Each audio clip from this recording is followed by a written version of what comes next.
সম্মানিত সভাপতি জননেতা জনাব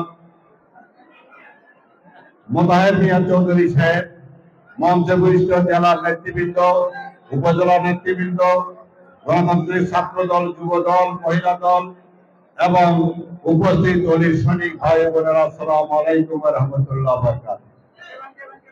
আসলে বক্তব্য কিছু না, রমজান মাস পবিত্র মাস, ত্যাগের মাস।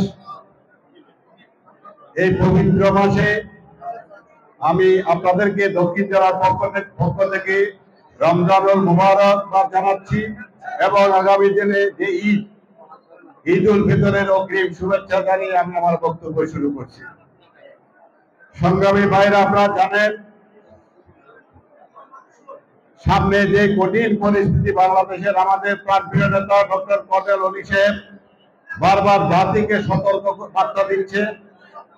কঠিন পরিস্থিতির মধ্যে দেশ যাচ্ছে, কেউ ভালো নাই। যেখানে যান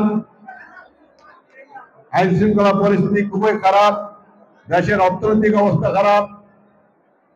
এই অবস্থা থেকে উত্তরণের জন্য আমাদের অভিভাবক, আমাদের নেতা অনেকগুলো দিক নির্দেশনা দিয়েছে।